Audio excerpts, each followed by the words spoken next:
জাতীয় পার্টির আরো খবর আছে। জি এম কাদেরের নেতৃত্বাধীন জাতীয় পার্টির যে ভবিষ্যৎ কি হবে আল্লাহ জানে। ইতিমধ্যে তার বিরুদ্ধে অনুসন্ধান চলছে, তার ব্যাংক হিসাব জব্দ করা হয়েছে। এখন রওশন এরশাদ হচ্ছে জাতীয় পার্টির মূল চেয়ারম্যান, সেই দাবি করে ইসিতে চিঠিও গেছে। নির্বাচন কমিশন এখন বিবেচনা করবে আসলে জাতীয় পার্টির মূল চেয়ারম্যানকে যদি বিবেচিত হয় রওশন এরশাদ, তাহলে কিন্তু প্রতীকও হাতছাড়া হবে জি এম কাদেরের। ফলে একটার পর একটা আঘাত আসছে। কিভাবে সামাল দেবে জি এম কাদের এবং তার মহাসচিব মুজিবুল হক, এটা বলা কঠিন। খবর হচ্ছে এই, জাতীয় পার্টির চেয়ারম্যান হিসেবে রওশন এরশাদ এবং মহাসচিব হিসেবে কাজী মোহাম্মদ মামুনুর রশিদের নাম অন্তর্ভুক্ত করার জন্য নির্বাচন কমিশনে আবেদন করা হয়েছে। মঙ্গলবার রওশনপন্থী অংশের মহাসচিব কাজী মামুনুর রশিদ ইসিতে এই আবেদন করেন।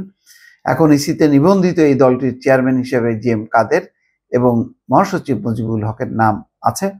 দলীয় কোন্দলের জেরে গত বছর রওশনপন্থীরা সম্মেলন করে আলাদা কমিটি ঘোষণা করেন। এরপর তারা জাপা হিসেবে নিজেদের স্বীকৃতি চেয়ে ইসিতে আবেদন করে, তবে ইসি তখন তাতে সাড়া দেয়নি। এখনও ইসির নথিতে জি এম কাদেরের নেতৃত্বাধীন অংশই জাপা হিসেবে স্বীকৃত। পরিবর্তিত রাজনৈতিক পরিস্থিতিতে রওশনপন্থীরা আবার ইসিতে আবেদন দিল।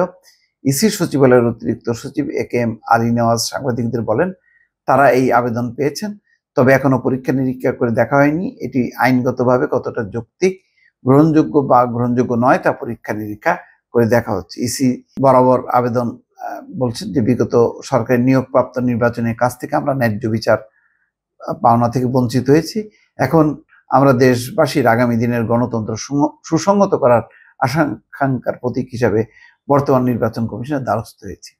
এখন এটা তো প্রকাশ্য একটা অবস্থান, পেছনে ভেতরে কেউ কলকাঠি নাড়ছে কিনা যাই না, যে জি এম কাদেরের সাইজ করতে হবে নানাভাবে। এক হচ্ছে তার দলের হচ্ছে পদ পদবি বিতরণ এবং পার্লামেন্টে যে নমিনেশন বাণিজ্য, সেইগুলোতে তার আর্থিক সংশ্লেষ, তার এবং তার স্ত্রীর, এটা নিয়ে টানাহেঁচড়া চলছে।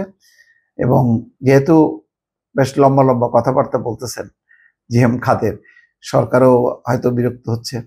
এই কারণে তাকে বেকায়দায় ফেলার জন্য মানে রওশন এরশাদ গ্রুপকে কেউ সক্রিয় করলো কিনা সেটাও এখন দেখার বিষয়। এটা হইতে পারে, রাজনীতিতে এটাই হচ্ছে পাল্টাপাল্টি। তবে আমার ধারণা যে যদি এরকম কেউ উদ্যোগ নিয়ে করে, আমার মনে হয় যে এগুলি মানে আননেসেসারি, দরকার নেই। জাতীয় পার্টির অবস্থা খুবই শোচনীয়, করুন। এই জাতীয় পার্টি এখন যে অবস্থায় আছে, তারা যদি ঐক্যবদ্ধ হয় রওশন এরশাদ সহ, খুব একটা বেশি প্রভাব পড়বে না। কেননা তাদের এখন কোনো জনপ্রিয়তা গণভিত্তি নেই। রংপুর অঞ্চলে আঞ্চলিক পর্যায়ে কিছু আছে, ওইটা হয়তো আগামী নির্বাচনের সেটাও শেষ হয়ে যাবে। ফলে এইরকম সংকটাপন্ন জাতীয় পার্টির সঙ্গে গেম খেলার কোনো দরকার নেই। তাদের পরিণতি স্বাভাবিক মৃত্যুর দিকে তারা দ্রুত ধাবিত হচ্ছে। এটাই হচ্ছে বাস্তবতা। দর্শক ভালো থাকবেন। আল্লাহ হাফেজ।